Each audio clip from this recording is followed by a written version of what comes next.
Welcome back to the Two Blues podcast, to another live match reaction.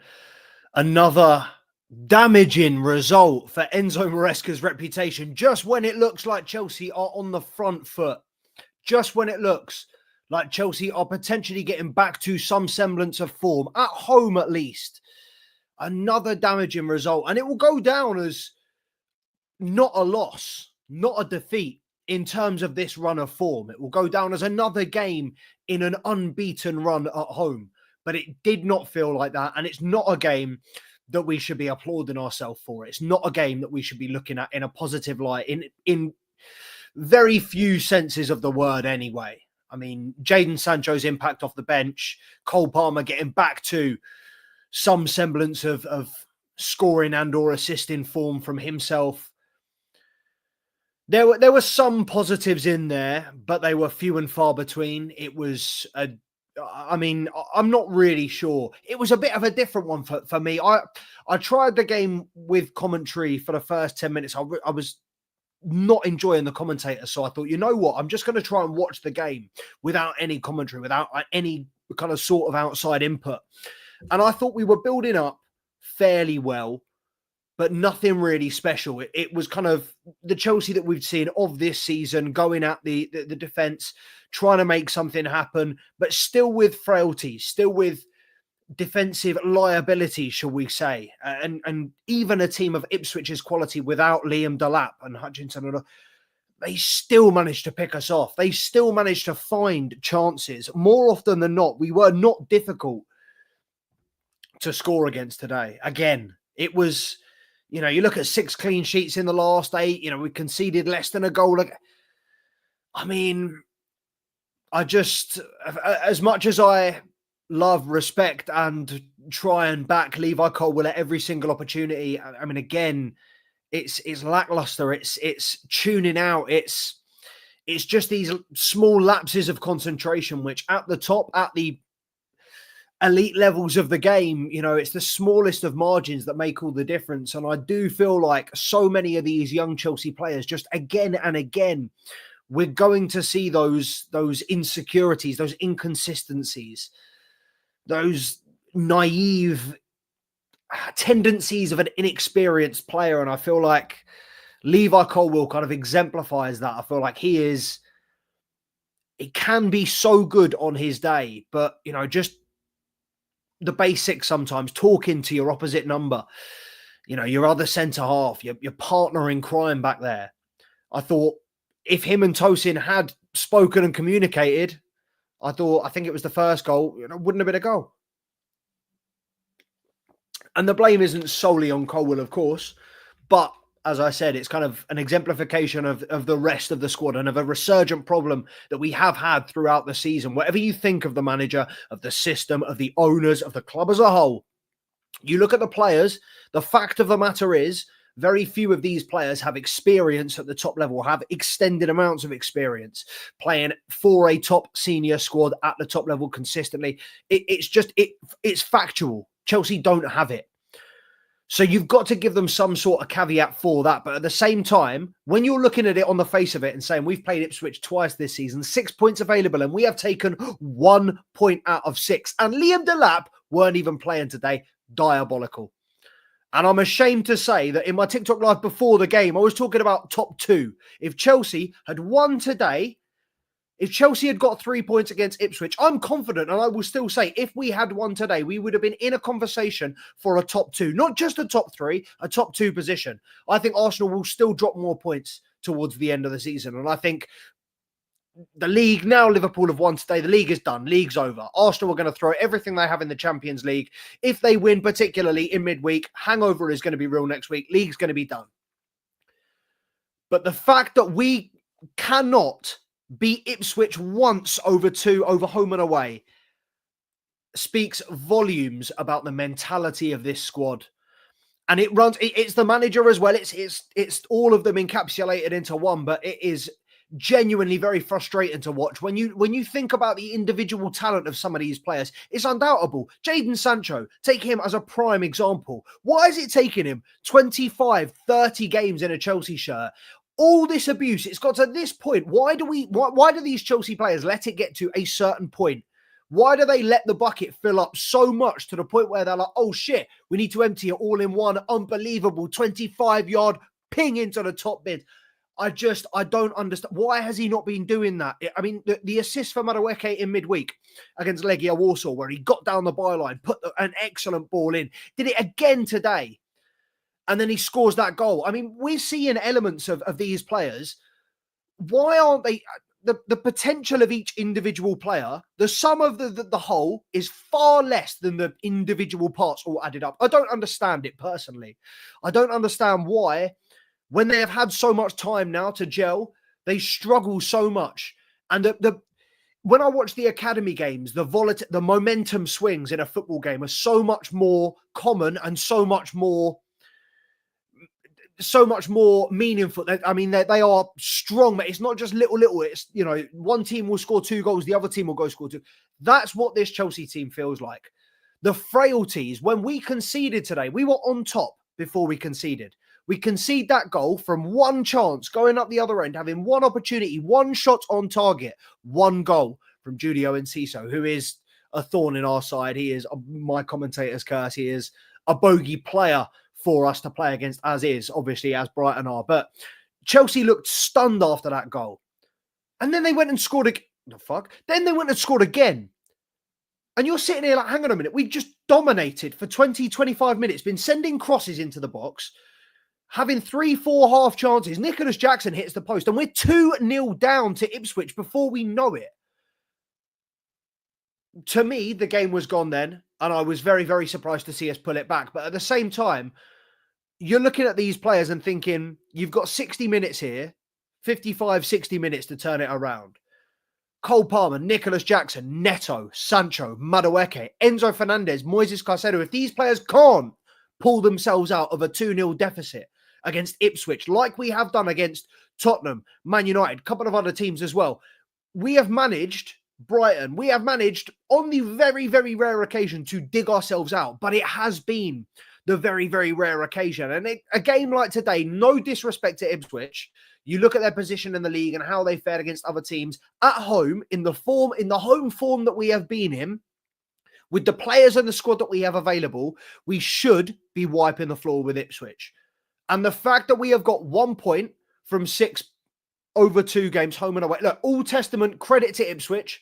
And again, well played today. Their keeper had an unbelievable game. But let's be honest, if that had been Arthur Muric, where's Arthur Muric, man? All I'm seeing every single week is an Ipswich blunder, is an Ipswich goalkeeper make a huge mistake, throwing the ball into his own net, letting the ball go under his feet. Why the fuck, when we play them, is this guy prime Iker Casillas? Is this guy prime Victor Valdez?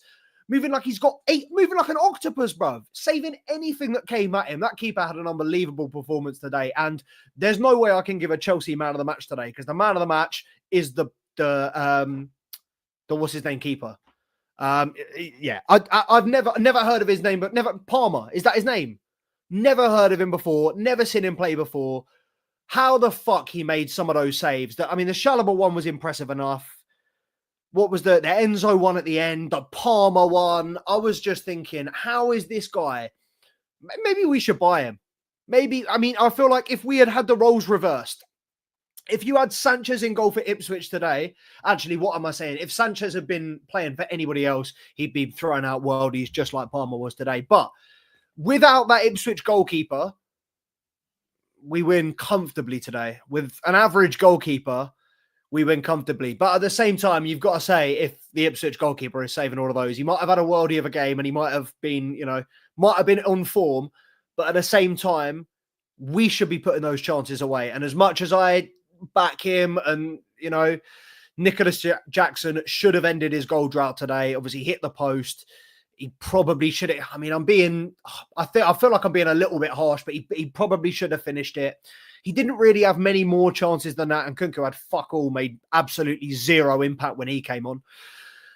But as a whole, I think just not enough quality in the final third, and it's only when it looks like we are, backs to the wall, have to throw the kitchen sink. It's only then that the players go, oh, fuck, right now I've got to make something happen. Madueke, again, the only one that wants to go and make something happen. And in the first half, he had a couple of half chances, one where he obviously stumbled in the penalty box, a couple of others where he didn't really get the right finishing or didn't really get the right ball in the final third. But he was the one that made something happen 18 seconds into the second half for Marc Cucurella, or for that own goal, whatever you want to call it. And if that is a Marc Cucurella goal, that makes him that extends his lead as our top scorer this season, this calendar year, with 4 goals. He's currently our top scorer with 3 goals in 2025 in 3.5 months. If he scored today, it extends his lead at the top of that goal scoring chart, which is even more embarrassing. But Noni Madueke is the one to make something happen. And I feel like he had an incredibly positive impact on Jadon Sancho in midweek. I feel like when Noni Madueke came on at halftime against Legia Warsaw, it was very much a wake-up call for Jadon Sancho, looking over to that other side, thinking, oh shit, that's what I should be doing. That's the blueprint. All right, if Noni can get away with it, if Noni can do it, I can do it. And then it's 2 wingers, again, healthy competition, which has been the basis for this Chelsea side, rotating all of these, incredibly talented players, this very large pool of first team footballers. We have had a lot of times this season where we've had players, not even on the bench, not included in the match day squad, that are fit, available, and probably international starters for their respective nations. But Chelsea have had a situation this season and the last couple of seasons as well, where we've had a perpetual balancing act going on. We've been spinning plates, not just 2-3 plates. We've been spinning about 40 plates, trying to keep all these players happy. And I feel like it's got to the point where we're now fed up with giving these individuals chances that they don't deserve. I'm more than happy to cut these players and to put, I'd really like Maresca to put a clear stamp of authority, because for me, Madueke is a starter for me. He's one of the first names on the team sheet. Nicholas Jackson, although he's still in poor form, goal-scoring form in front of goal, he's still one of the first names on the team sheet for me. Cole Palmer has earned that spot. Enzo Caicedo earned their spots. Reece James, when he's fit, earned that spot. A game again today where I think Reece James, we would have been better with him on, but I do kind of understand wanting to rest him. I don't actually. I'm lying, because he's not going to play against Legia in midweek. I don't know. I thought Gusto was pretty pants today. That's the only one that I kind of want to dig out. And Sanchez, I thought was pants as usual. But yeah, I wasn't too impressed with Jackson. Wasn't too impressed with Neto, to be honest. I think even when he hasn't played well recently, his work rate has been superb. But there were a few times, even in the first half, where he looked leggy. He looked like he was struggling. And I don't know whether it's a fitness thing, because he's, obviously very, very injury prone, as are a lot of these Chelsea players. But I do feel like a lot of this Chelsea team wasn't playing at max capacity, wasn't doing what they needed to do.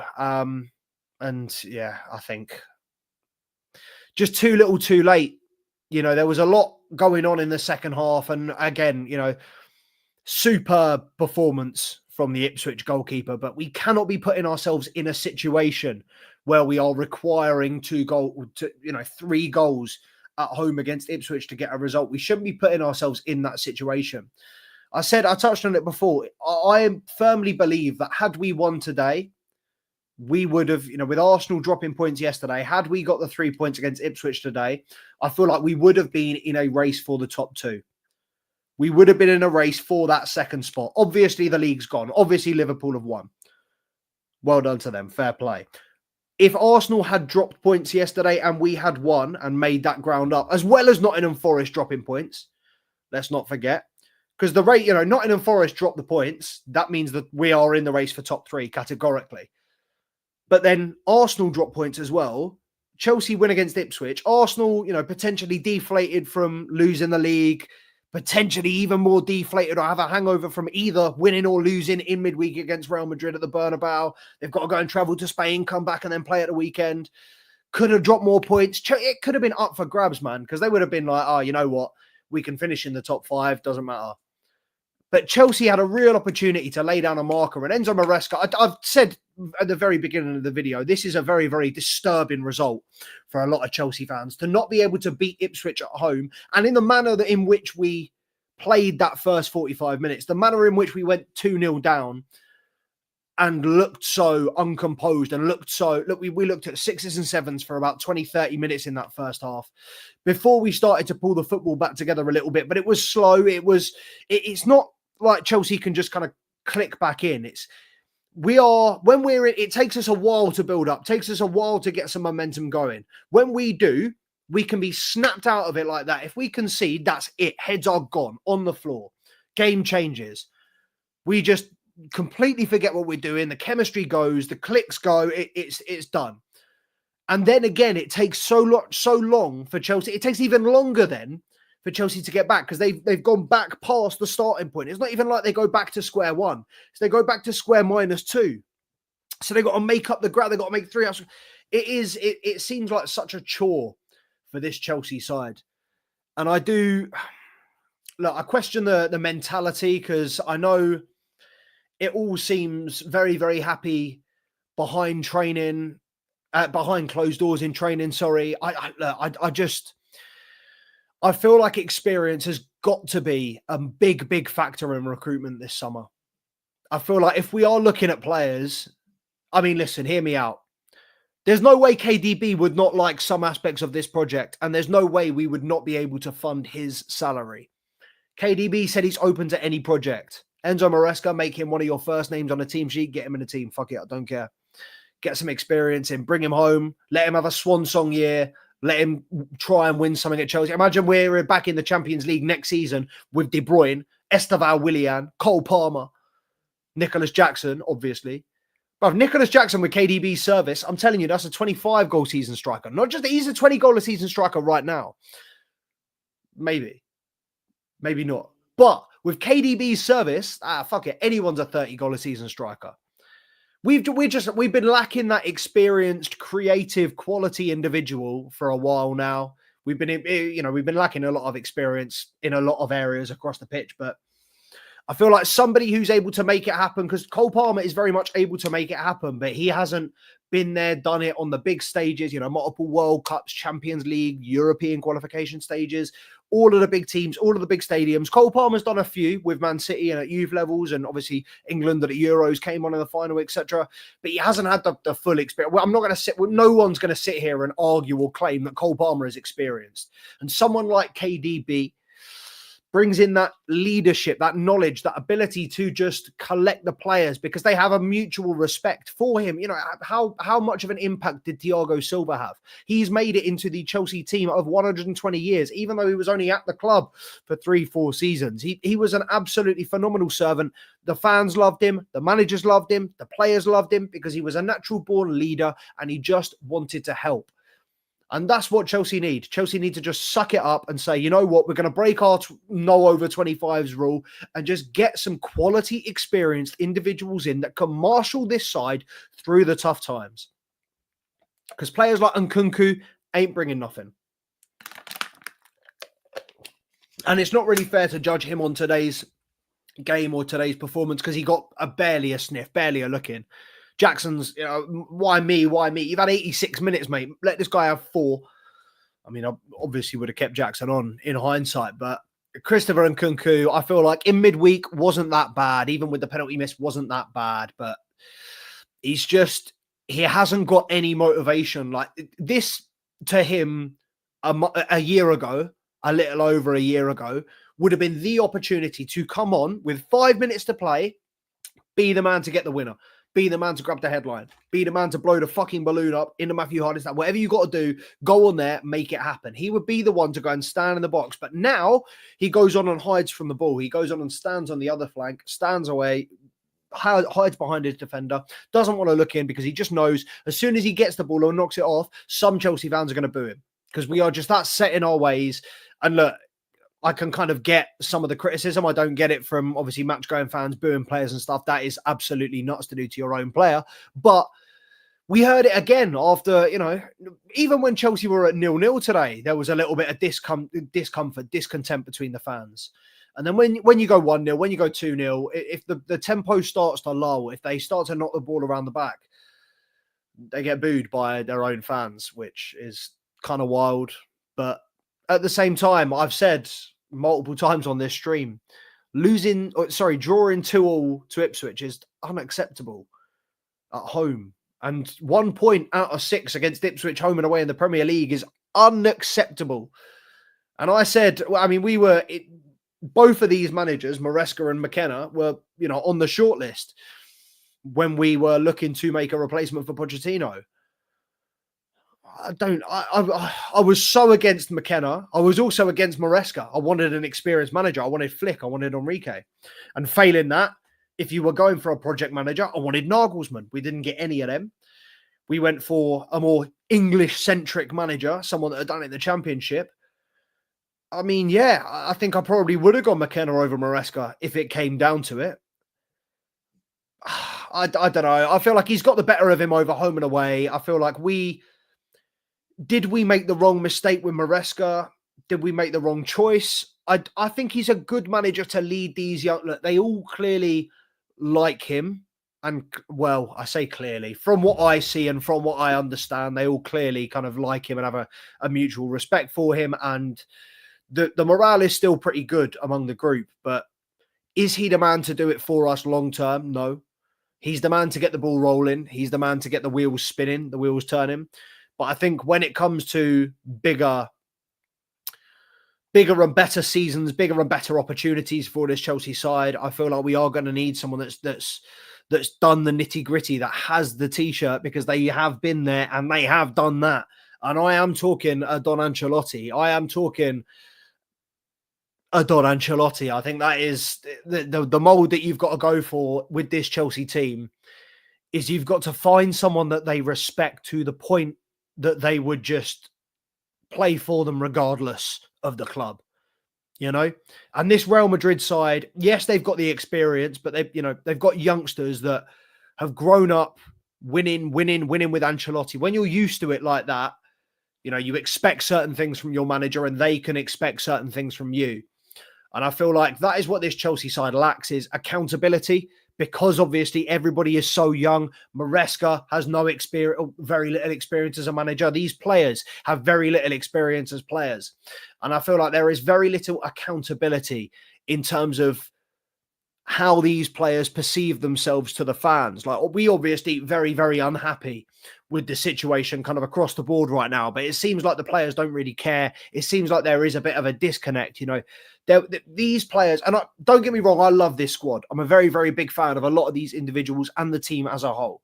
I think together, if they play to the best of their ability and if they work hard, they can do great things together with this squad without any external input, without any more recruitment. We have more than enough talent coming through at Cobham and in the youth ranks, more than enough players on the fringes right now that can still have an impact, I believe. But I do feel like there has been a slow and steady disconnect from the fans and the club over the course of the season, with things like hospitality, the tickets reselling. It's become a big issue, and performances are just, it kind of all filters down to the performance, because people are negative going into it and then even more negative coming out of it. I guarantee there will be a lot of people who are Maresca out after today. Let me know in the comments. I don't even think I've said that, by the way. Make sure to like the video if you are watching. Comment, get involved. It's a live stream. And also, just as a little heads up, these lives are going to be restricted virtually to just live match reactions, I think. I don't know if I'm going to be doing any more live match watch-alongs, probably just live. I might do the academy still, but just live match reactions. And then the midweek lives with Charms are going to be pre-recorded videos instead, to make sure that you guys get the best quality in terms of video entertainment and also obviously visual and audio. But in terms of where this Chelsea team is headed, it's in the right direction. Let me know in the comments if you think Maresca is the man to see it through. Let me know if you are Maresca out. I think I did a poll in the YouTube as well. So make sure you click that. Should Chelsea sack Maresca? Is it time for Enzo Maresca to go? I would argue no. There is no point to me. Once you go past January, there's it just every game week till February, it gets, half the point. And yeah, past February, there's no point in getting rid of a manager now and getting somebody else in, because there's going to be a squad rehaul in the summer. So you might as well let this manager see out the season, give them a whole 38 games to actually compare them. We saw it when Frank Lampard came in to replace, I think it was Graham Potter, as the caretaker manager for 10 games at the end of the season 2 years ago. Horrible idea. Players had nothing to play for. Manager had nothing to play for. Chelsea dropped, I think, even more points under Frank Lampard than we did, under Graham Potter as an average. It was a bad decision. And, replacing Maresca now would be a poor decision. Who are you going to replace him with? Who's going to come to Chelsea with 6 games left? Until you can get until you can get Esteval Willian in and Giovanni Quenda in, and I know he's not joining until 2026, but Kendry Paez, let's go with, and Esteval Willian in. Until you can get all these players in, have a look at the squad and go, right, this is what we're working with. This is the dead wood that we need to get rid of. These are the players that we need to integrate. These are the guys that need more experience. Once we've categorized those 3, we can start to look at the project as a whole and go, right, what do we want to do with these players? Are we ready to compete? Do we need to go out and get more experience? Which, as I've already said, I think we do. There are multiple factors that need to be assessed. One of them is the Club World Cup. Look, Chelsea could end this season, theoretically, with Champions League football and 2 trophies. Would you be happy as a Chelsea fan, regardless of imagine you've just had that Men in Black, what's it called? Neuralizer. The Men in Black neuralizer, right? Imagine I've got that. Boom, done. Would you be happy if end of the season right now, Chelsea finish in a Champions League position and they achieve Champions League football and they win the Europa Conference League and the FIFA Club World Cup? They win 2 trophies. Actually, I shouldn't have said the trophies. If I just said 2 trophies, you would have said yes. But if they win the Club World Cup and the Conference League and we get Champions League football, I was going to say top 4, but it's top 5 now. If we get Champions League football and those 2 trophies, I'm happy. I have 0 complaints. That will be unbelievable experience for this young squad. Yes, there is plenty of work to be done, and we will be under no illusions. But if we can get a 4th European trophy before Arsenal. Wait, is it 4th or 5th? I don't know. Something like that. There's 5 or 6. If we can get another one before Arsenal and Tottenham, listen, I'll be over the fucking moon. If we can win more trophies this season than Arsenal and we get top 4, we've undoubtedly had a better season than I think everyone in the league bar Liverpool.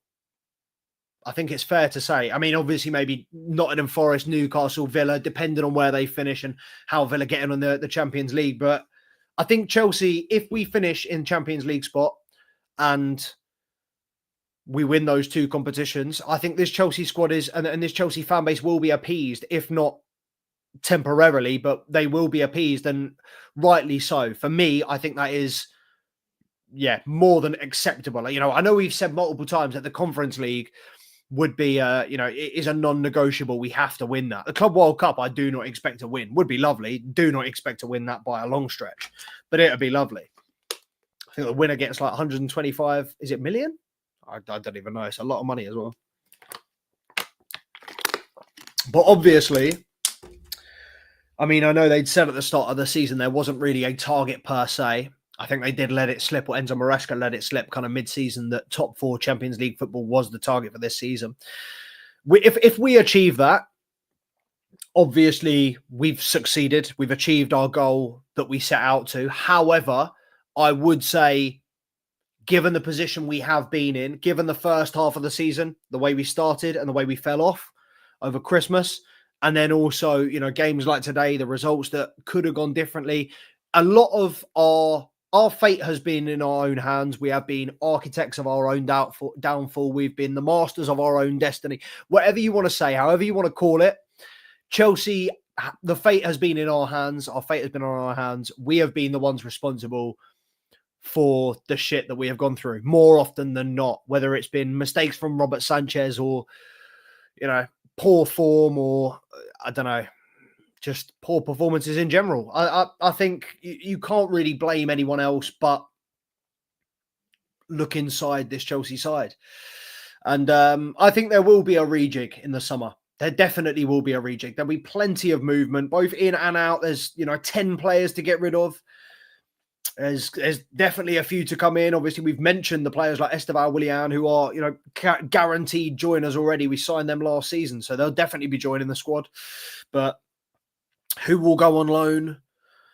Kendry Paez, what's going to happen with him? I'd be surprised if he didn't go on loan probably to Strasbourg or somewhere else in Europe. But there's a lot of ifs, buts, maybes. There's a lot of things, a lot of variables still to be decided, still to be considered when you look at this Chelsea squad. But when you are thinking about a manager, that's the main thing that I'd kind of say is, it might just be 8 games until the end of the season, but we've also got, potentially cup semi-finals, finals, a Club World Cup. There's a lot to look forward to in the next couple of months as Chelsea fans. And by no means should we be getting excited, particularly off the bat of today. That's not the message that I want to be putting out there. But it's just kind of, I just want to, let's just remain grounded. Let's not throw our toys out the pram. I know it was a shit result today, but the season is by no means lost. We are lucky that Nottingham Forest dropped points yesterday and Arsenal dropped points and Man City have been dropping points, left, right and centre. I don't expect Newcastle to drop points against Manchester United, but, we'll see. When is that? Oh, shit. I swear to God, if Newcastle already won the lot, there's no. Okay, fair enough. Well, we won't keep this on much longer because I want to let you guys get back to get onto the football. But let's jump in the comments real quick. And a quick reminder, make sure to like, comment, subscribe to the channel if you haven't already. Big up. Franz, big up yourself. Disgusting result, but 5th gets Champions League. Med needs to be gone. Med? Which Med? Why Maresca putting Chalobah in right back when we have Gusto and Reece? Agreed. However, Gusto I thought was very, very poor today. If I had to name a Chelsea man of the match, I'd probably say Madueke. But yeah, right back was techie. I don't think Chalobah was particularly poor, but he did get done a couple of times. And yeah, it's one of those where it was more of I think it was more of a back 3, as I suggested it would be before the game, rather than a flat back 4 with Chalobah at right back. It was more of a back 3 with Cucurella tucking into that inverted role. But yeah, I get it, bro. I get it. Should Maresca get sacked? Well, that is the question. That's what we've been asking. That is the question in the poll as well, guys. So make sure to vote. Vote.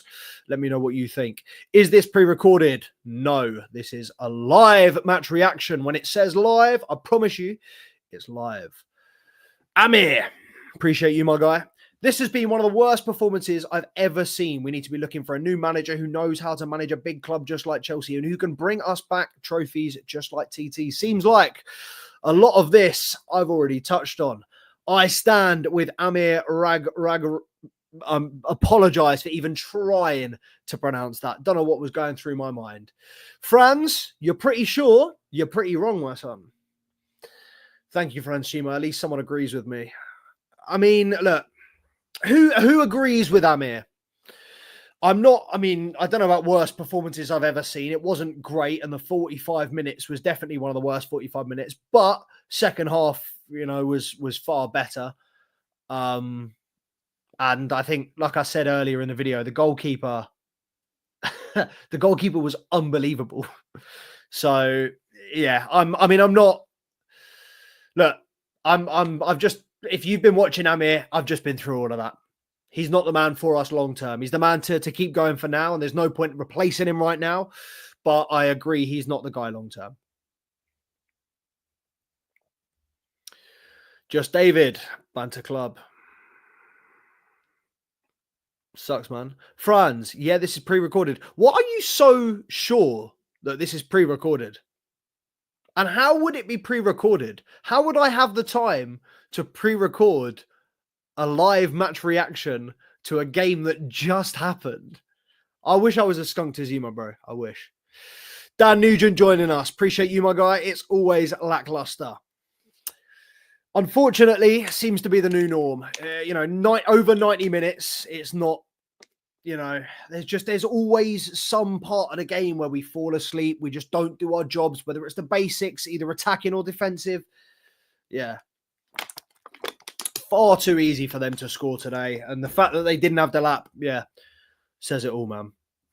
I bet you that I'd do a better job than Enzo Maresca as a manager. I'd be just like Thomas Tuchel. I mean, just like Thomas Tuchel, do you have the medals to back it up, Amir? I mean, I'd love to. I think we all think we'd be great as managers. I think we overestimate the impact that they have on the players when they're on the pitch. I'll be honest. I feel like a lot of these Chelsea players probably don't listen to Enzo Maresca, but what do I know? We started this season so nice, but it's not ending well. Yeah, I mean, you know, the dip started around Christmas, and as I said, if we'd have carried on in that form, yeah, it would have been a lot. We would have been in a lot better of a situation. Dan says, I'm tired of watching Tosin and the rest of the back line playing with as much urgency as OAPs. That's definitely a Maresca thing.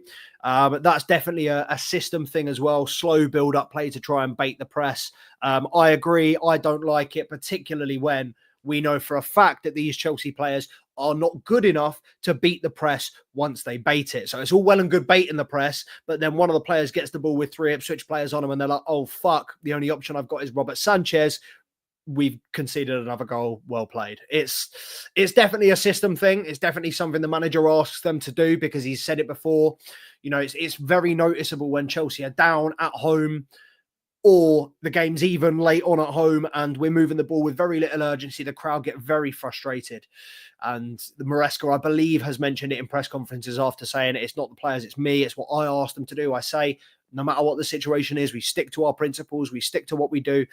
But yeah, man, when you're 2-0 down, look, when you not even 2-0 down, when you go down, when you're losing, there just needs to be urgency. I feel like that's something that this Chelsea side, I've got to agree with you 100% down. The urgency is just not there, even when we are in dire situations.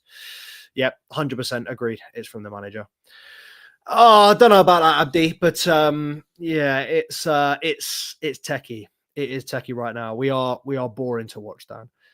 They have changed it though. It is fifth place. Fifth place. We have an extra position in the Premier League to gain Champions League qualification for next season. But yeah, I mean, there's so many teams surrounding there. We've still got to play Newcastle, Liverpool, Man United, Nottingham Forest. There's a lot of points for Chelsea still to drop. Today was I don't want to say must win, but if we wanted to, be confident and, have top 4 safe and secure, 100% today was a must win. And yeah, lads, you're just echoing what I think we're all feeling. We should easily have gone past them today. It shouldn't really have been a question. I can imagine. Yeah. It's very, very, very, very frustrating to see this Chelsea team, this talented group of players just fall into bits, man. We have bad days, but you don't put a shift in, then you leave yourself open. Lazy is being nice for Nkunku. Yeah, his work, I feel like I've said this in a couple of videos and a short as well. I feel like he's checked out. I feel like mentally, physically, emotionally, he knows he's not going to work his way back into this Chelsea squad. The way as well in which Enzo Maresca speaks about Nicholas Jackson in press conferences. He knows Nkunku that he's done. He knows his career at Chelsea is over and that he's going to have a new club in the summer. So I feel like he knows there's not really much more he can do in terms of getting himself back and, putting himself back on the radar and pumping up his price. I feel like he's done that already with the goals that he scored for Chelsea. I feel like now is just his cooling off period. You know what? Yeah, it's his notice period. He's handed it in and he couldn't give less of a fuck. He's handed all of his clients over and they've just given him admin work and he is not completing it to the best of his ability. Ipswich are, officially one of our new bogey teams. What to add to the list of Brentford, Brighton, Everton, Man United. Who else? Leeds.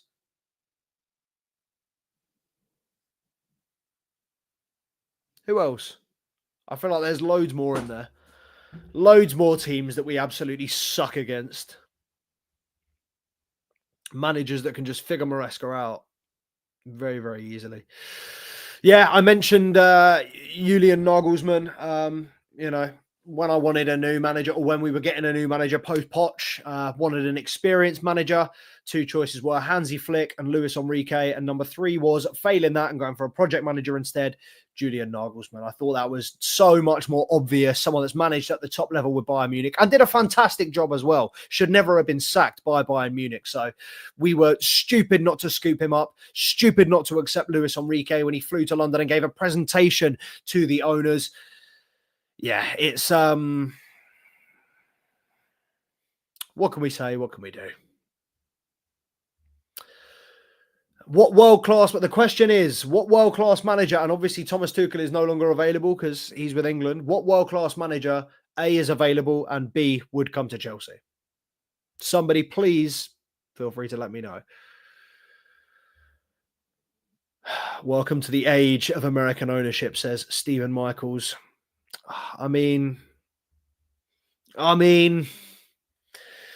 don't think anybody was excited. Well, you know, we were just glad to be bought, you know, having had our assets and players and everything frozen for about a year and a half, 2 years by the English government. But yeah, I don't think anybody was excited when this consortium came in. I think the English as a whole and in general have a very, very aware perception of what America's like.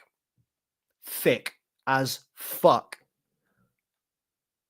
Like incredibly, like dense, like sourdough loaf, like your mum's moist banana bread, dense, bro. These man do not know their dick from their balls. They honestly, yeah.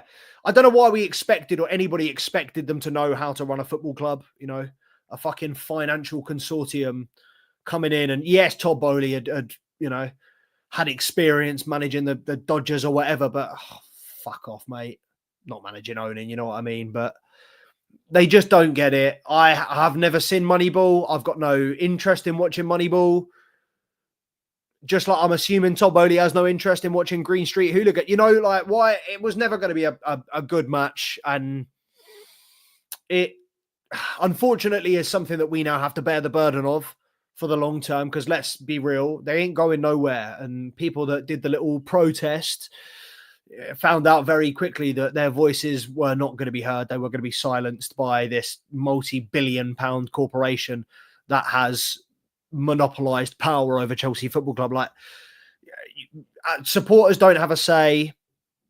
The manager is just going to be, they are going to keep going with Maresca because A, our opinions mean absolutely fuck all to them.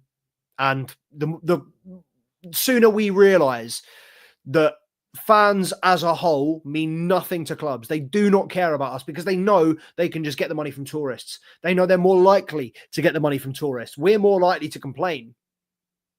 We are no longer their demographic. That is why we feel aggrieved and we feel marginalized and pushed to the side, because they're not trying to target. They're not trying to reel us in. They're not trying to draw us in anymore. It's all geared towards tourists, fucking day trippers. Yeah. This whole Americanism of the English game stinks.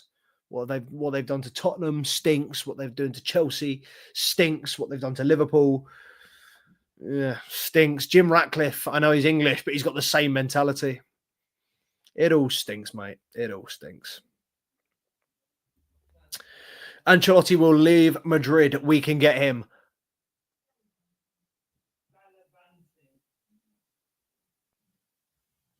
Didn't they say that Ancelotti was going to go Brazil if he left Madrid? Why would Ancelotti? Look, I said this earlier. I don't know if you were real gems. I don't know if you were in my stream earlier. I did say that Don Carlo is the model that we should be going for. Is a manager that these players have so much respect for that it is literally a shut up, sit there, do that, and they will do as they are told.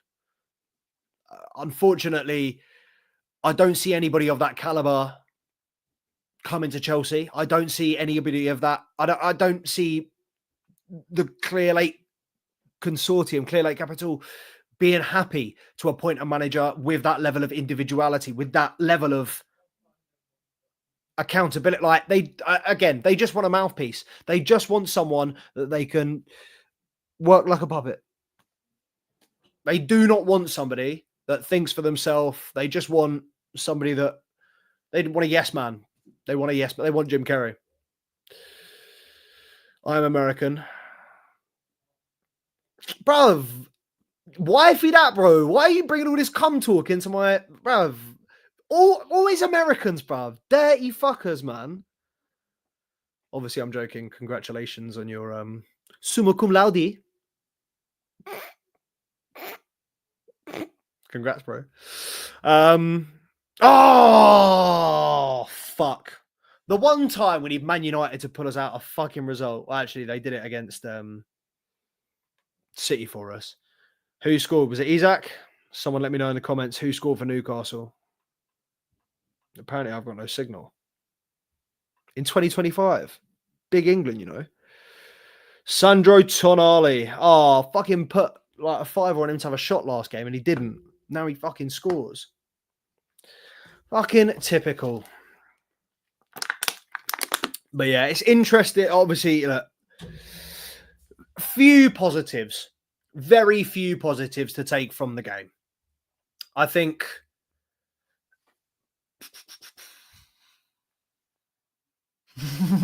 I'm racking my brains for him. Sancho, obviously, the fact that he's stepped his game back up in the last couple of weeks is fantastic. He's got 6 games now to prove that he's worth that 25 mil and to prove that he's worth being part of this squad. He's got 6 games. He won't play all of them in the Premier League, but I'm sure he'll get a couple against He'll probably play against Legia. He'll probably get a couple more in the Conference League. Yeah. I'd say he's got a maximum of 10 games till he goes back to Man United or till, the season's over. Can he have an impact? Can he prove to Enzo Maresca, to the Chelsea fans, more importantly as well? Well, not more importantly, but as importantly, let's say. Can he prove to us that he deserves to be part of this squad and that he deserves to have 25 million spent on him? Or do we cut our losses and, get that 5 million, pay that 5 million? Let me know in the comments as well. Obviously, let us know about Enzo Maresca and whether you think we should fire him. But let us know about Jadon Sancho. Did today change your mind on him at all? Any chance that he stays, or is it looking increasingly like he hasn't done enough to stay at Chelsea? Although one goal, that's his first goal in like 20 odd games, I think, and he got a couple of assists against Legia. So maybe he's had the kick up the arse that he needs, but who knows? Anyway, I am going to run off and watch the Newcastle Manchester United game, and I also need to film a short. But yeah, make sure to like, comment, subscribe. As I mentioned, there will be a fewer live episodes from us or live streams from us. You're going to get more pre-recorded stuff now, just to make sure that it is better quality. But unlike what Fran said earlier, this episode is live. So no, everyone that's joined, Real Gems, I don't think I've seen you on here before, so I appreciate you, my bro, from America nonetheless. If you haven't subscribed to the channel, would very much appreciate it. Stephen, who else was in here? Just David, Franz, Amir, Abdi was in here, Dan, everybody that's been involved in the chat. Appreciate you guys. Make sure to like, comment, subscribe to the channel at Two Blues Podcast on the Instagram and the TikTok as well, for more short form content. And I always love you to get involved. Beef me in the comments, wherever it is. I always love to get involved. More content from us this week. Two Blues Tuesday pending, but we will announce everything on the socials. Big up the Chels.